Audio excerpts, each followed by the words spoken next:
Paz do Senhor, meus amados e queridos irmãos.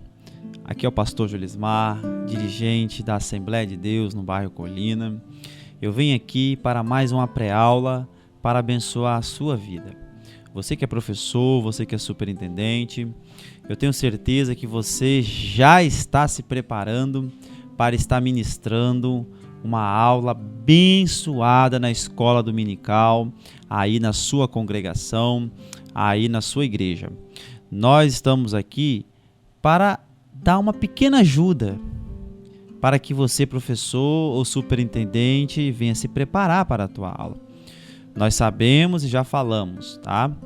Que a nossa fonte, a fonte principal que o professor tem que buscar para estar ministrando uma boa aula é a fonte que vem lá de cima.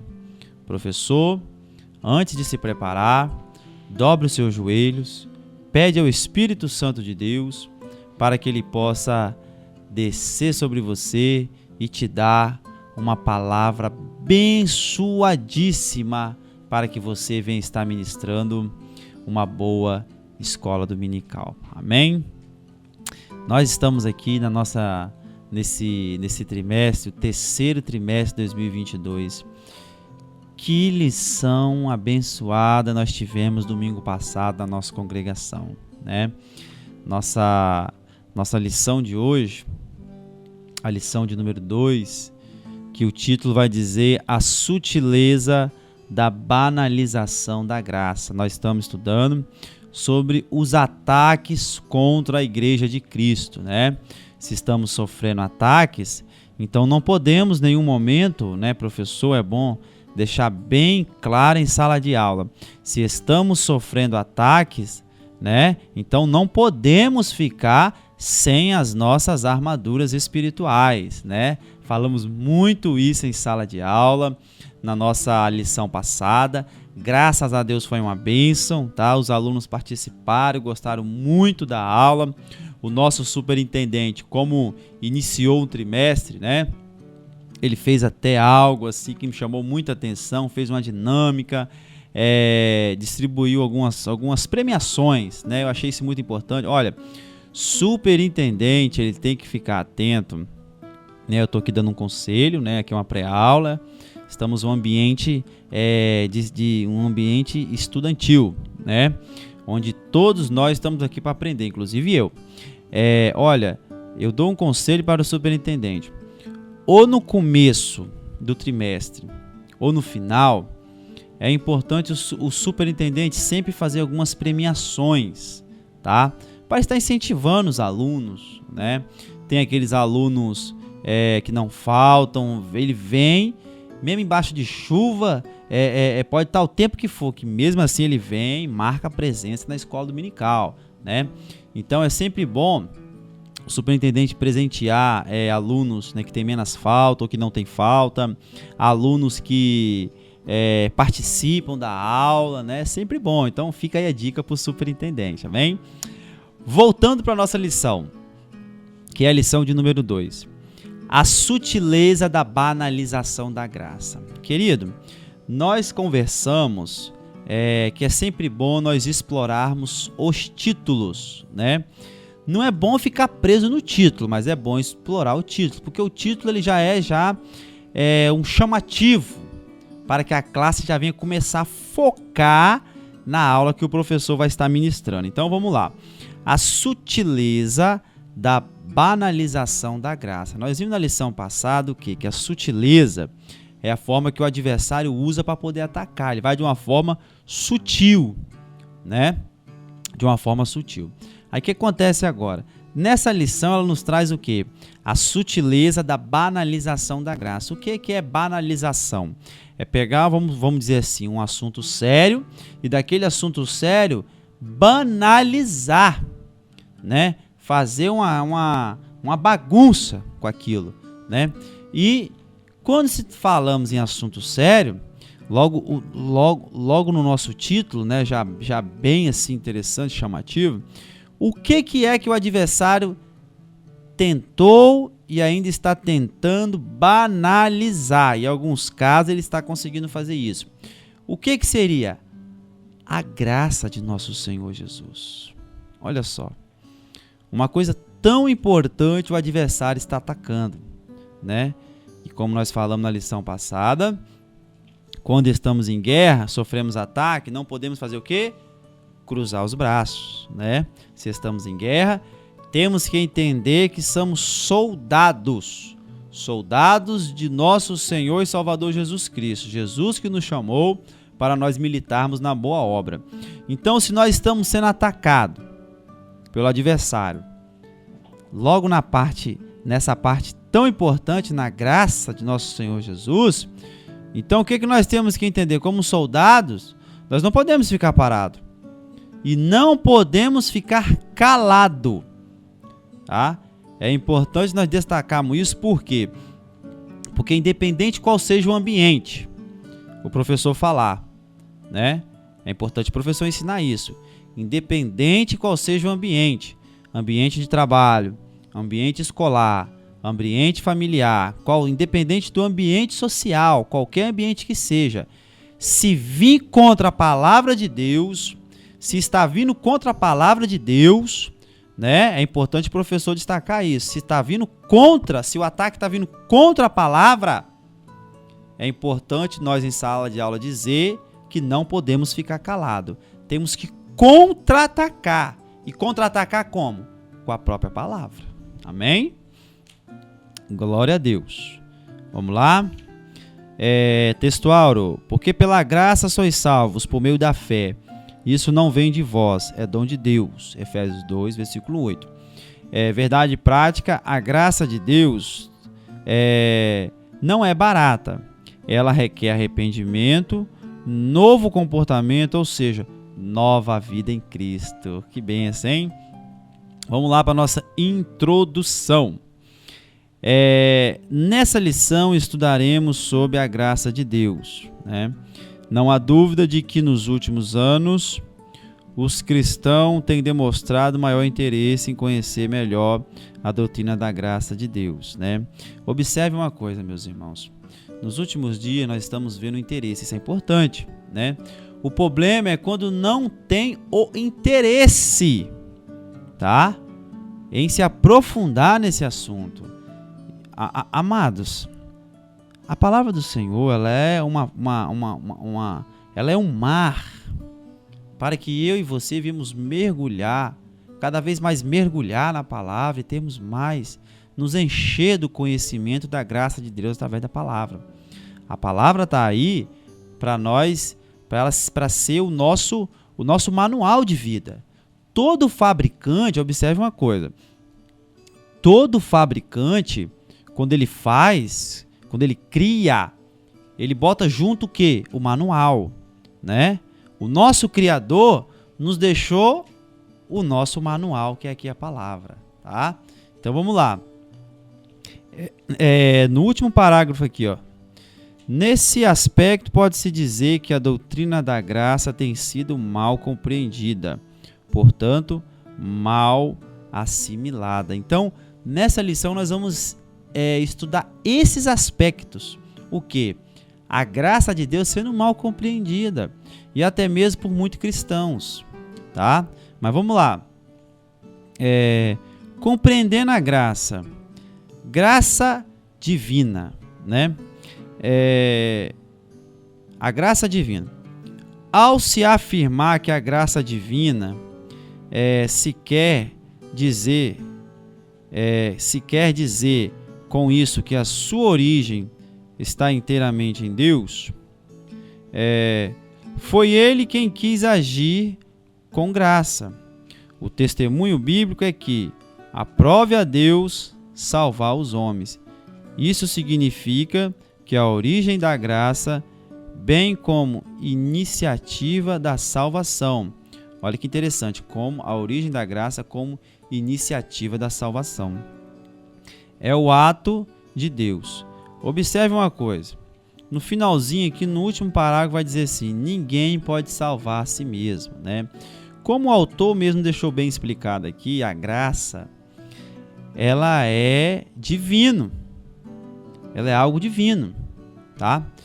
Observe, o versículo que eu vou trazer em sala de aula, na verdade, que eu estou trazendo agora, porque não vai ser eu que vou estar dando aula, né, na nossa escola dominical. Mas o versículo que eu vou trazer aqui vai ser em Efésios, se eu fosse dar aula, né? Cada professor, né, vai estar se preparando para poder dar aula. Em Efésios, no capítulo 2, no versículo de número 8, eu vou até abrir aqui, inclusive,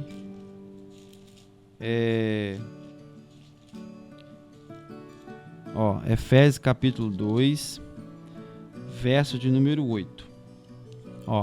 Diz assim, pela graça sois salvos, por meio da fé, né? Isso não vem de vós, é dom de Deus. Ou seja, isso não vem do homem, não é uma coisa do homem, né? Pela graça sois salvos, não é assim? Aí o versículo completa. O versículo completa dizendo, por meio da fé.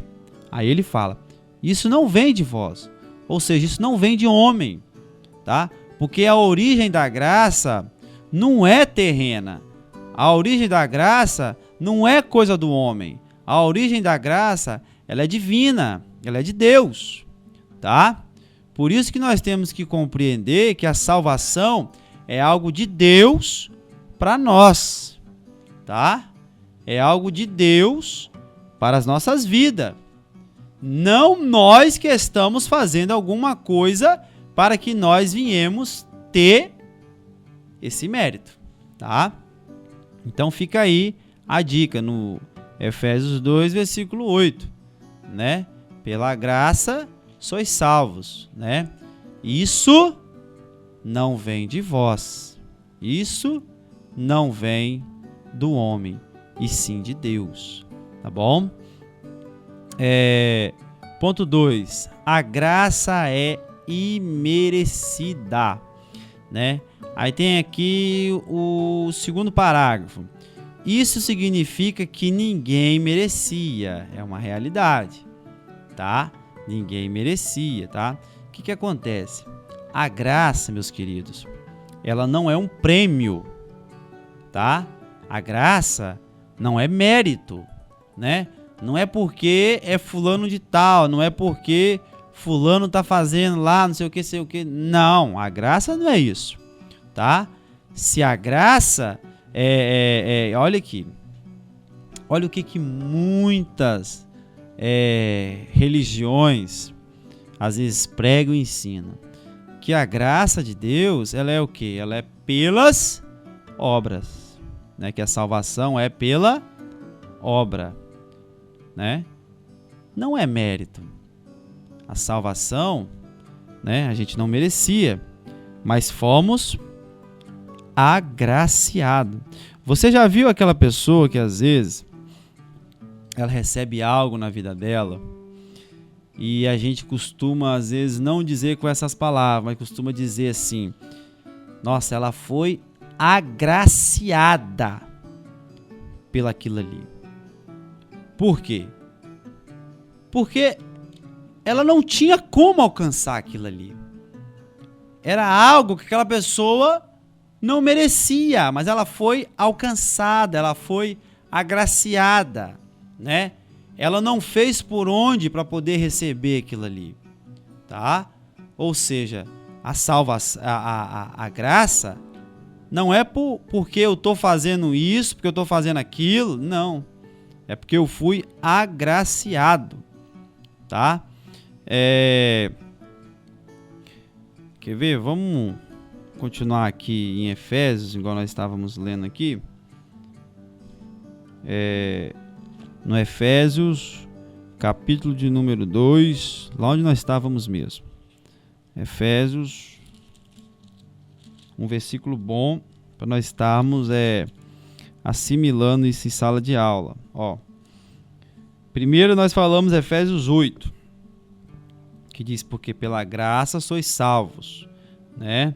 Por meio da fé. Observe, por meio da fé, né?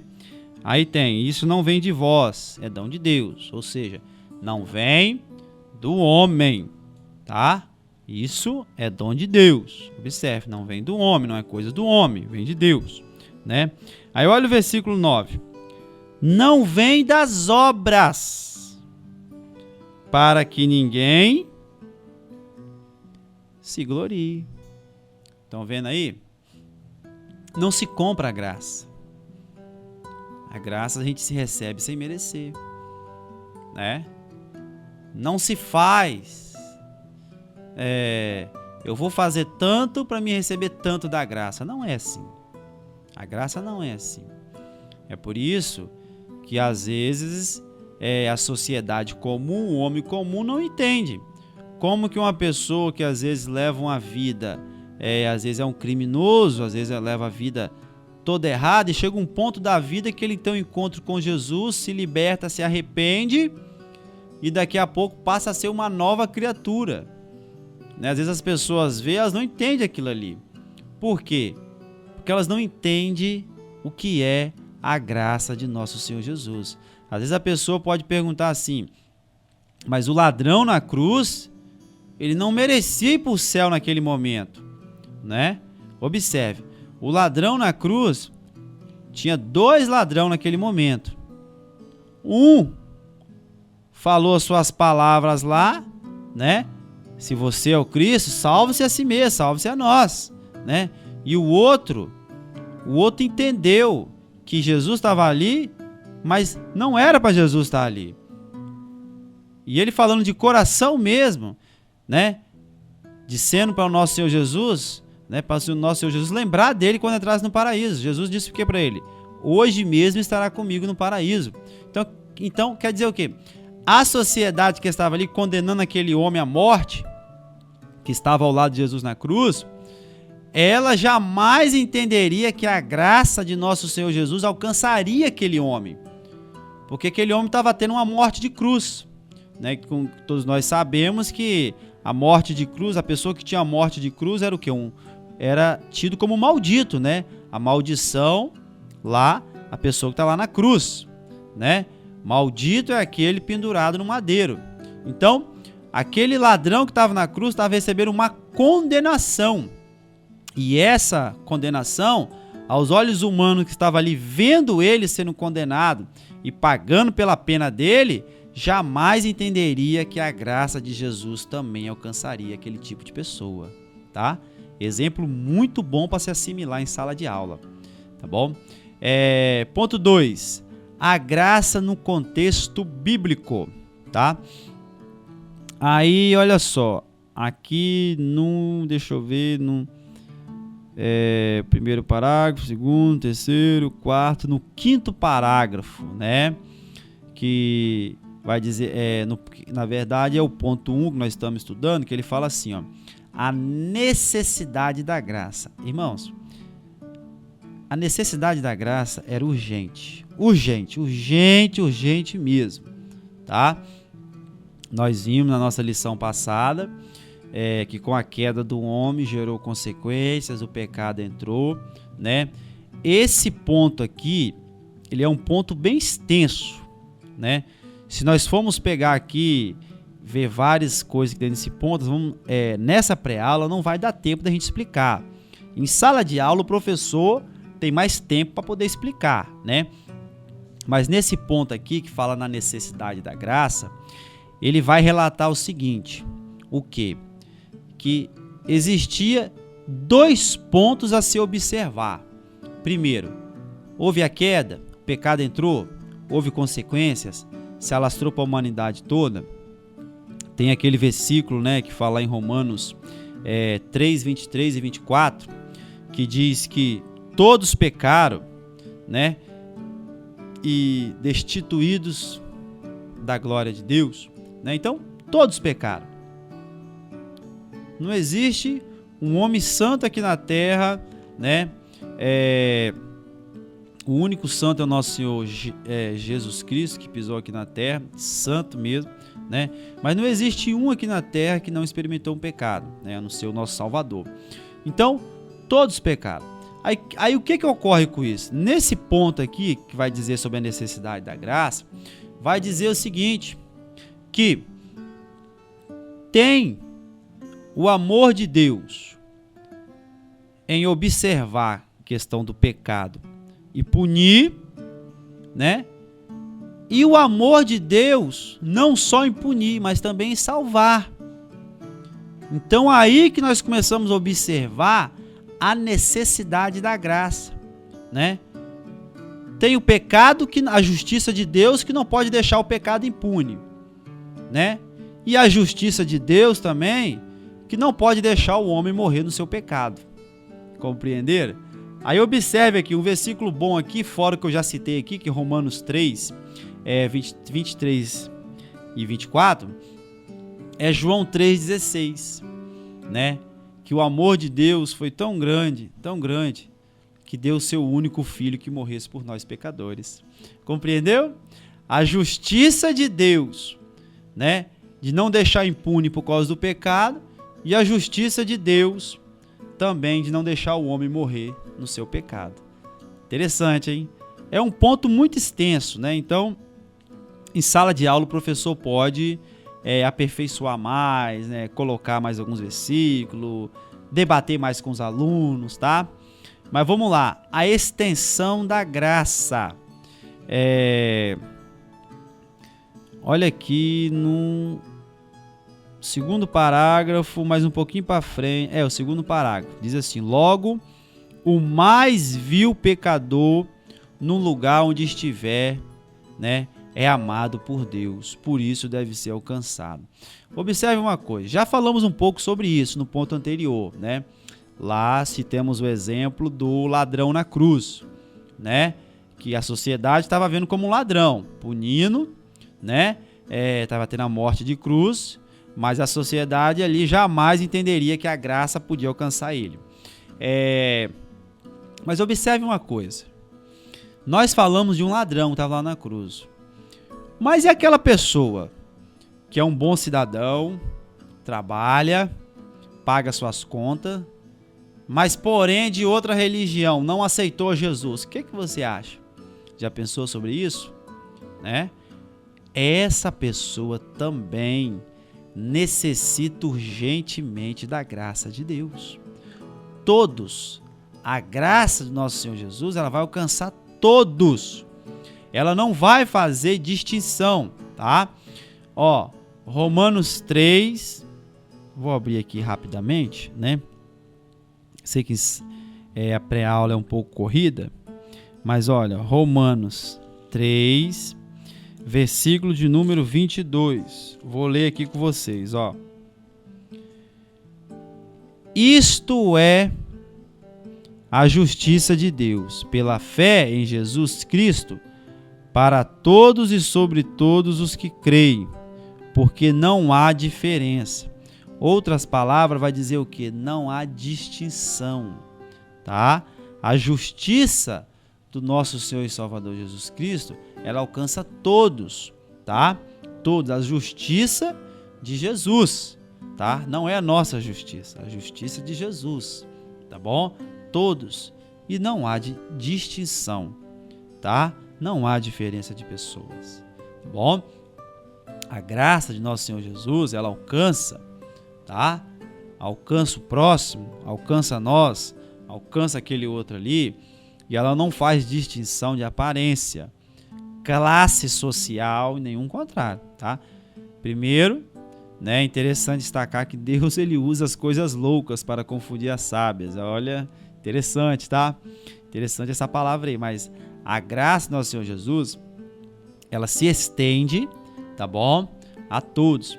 Aí o que acontece? Só 2 pontos aqui que eu quero ressaltar aqui dentro aqui desse segundo ponto. Primeiro, ela é universal, tá?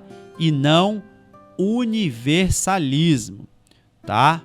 O universalismo, ele prega o quê? Que é uma determinada religião, né? Um comportamento que diz que todos, né? Que todo e qualquer tipo de comportamento leva à salvação, e não é bem assim, tá? O universalismo, ele vai para essa linha, mas a graça não é pela linha do universalismo, e sim pela linha universal, tá bom? Universal quer dizer o quê? todos, alcança todos, e não pela doutrina do universalismo, tá? Não vamos aqui comentar muito, né? Porque nós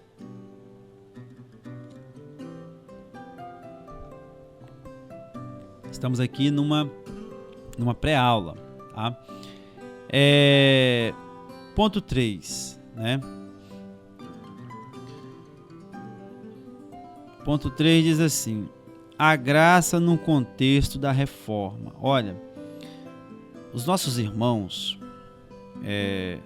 lá que participaram da reforma, olha, eles tiveram um despertamento, tá? Um despertamento. Deus fez grandes coisas através disso. Se você tiver a oportunidade, lê algum livro, né, que nos traz sobre eles. Os livros muito importantes. Ficar ciente.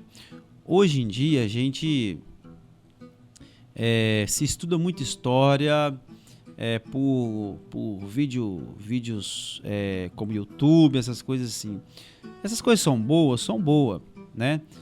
Mas falando aqui de um professor para outro professor, isso não substitui uma boa leitura, tá? Ainda assim, um método bom de se aprender é a leitura, tá bom? Aí vamos lá. O autor aqui, a graça no contexto da reforma, o autor aqui no subponto 1 desse ponto 3, ele vai dizer a corrupção da doutrina da graça, né? Ou seja, uma doutrina corrompida, né? Aí ele citou aqui algumas denominações, como por exemplo, líderes católicos, né? Principalmente naquela época da reforma, tá? Onde, se hoje essa denominação, eu estou citando o nome dela porque o autor trouxe aqui, né? Isso aqui foi lá no século XVI, foi bem forte isso, tá? Bem forte. Nos dias de hoje também, né, se acredita essa denominação, se acredita que a salvação é pelas obras, e nós vimos que não é por mérito, não é pelas obras. Não é, então, se fosse assim, a pessoa viveria só de obras, né, para ser alcançado pela graça, e não é bem assim, né? Nós já falamos aqui. Mas então ele colocou aqui esse exemplo aqui, exemplo católico, né? Aí aqui, lá no... Deixa eu ver aqui, no terceiro parágrafo. Primeiro... o terceiro parágrafo, né? Que diz assim: de uma forma direta pode-se afirmar que a reforma surge como uma resposta ao enfraquecimento, deturpação e negação da doutrina da graça, né? Toda vez que se falha numa coisa, se perde numa coisa, aqueles que são fiéis ou aqueles que são despertados, tá? Aqueles que são despertados por Deus, ou seja, os remanescentes que ficam, ou no meio do caminho aqueles que vão surgindo, despertados, tá? Através da palavra, esses jamais se conformam com as coisas que vão andando errado, tá? A reforma aconteceu justamente por causa disso. Lendo a palavra, né? No meio do caminho aconteceu a libertação de alguns. E essa libertação abriu-se a visão e viu que estava-se no caminho errado, tá? Não vamos comentar muito aqui, mas é interessante o professor se aprofundar mais e trazer mais esse assunto em sala de aula, que é muito importante, tá? Aí vamos aqui agora o 2, o subponto 2, a restauração da doutrina da graça. Querido, a restauração que os nossos irmãos reformadores lá do século XVI trouxeram foi através da palavra, tá? Uma reforma, né? Uma reforma cristã sem a palavra não é reforma, vai continuar no mesmo sentido. A palavra de Deus, Ela é muito importante. Foi e é muito importantíssimo. Não existe um cristianismo sem a verdadeira palavra, tá? Tem muitas pessoas que vivem enganadas em questão da graça, da doutrina da graça, justamente por causa disso, porque não vive com a palavra, tá? Aí acaba pecando por falta de conhecimento, tá? O salmista deixou bem claro lá o quê? Que ele esconde a palavra no coração para quê? Para não pecar contra Deus, tá? Vamos lá. Ponto 4. A graça no contexto contemporâneo. Aí vem aqui o subponto 1, né? A graça barateada.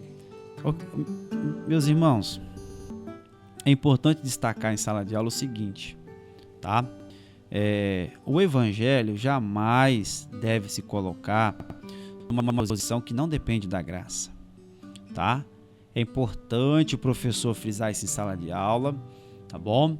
Que dependemos sim da graça, não podemos diminuir ela, tá? É importante ressaltarmos em sala de aula, porque nós estamos vivendo um contexto em que a pessoa às vezes pensa que por fazer demais ela vai alcançar a graça de nosso Senhor, e não é bem assim, tá? Vimos isso já em alguns pontos anteriores. Aí agora, o valor da graça, né? Nós estamos vivendo aí um evangelho de portas largas. Não é bem assim, né? O preço que o nosso Senhor Jesus Cristo pagou, tá? Nós temos que entender que nós temos que fazer por onde sim. O caminho é estreito, o caminho não mudou, tá? E nesse encerramento dessa lição maravilhosa que vamos ter sobre a graça de nosso Senhor Jesus Cristo, isso é só uma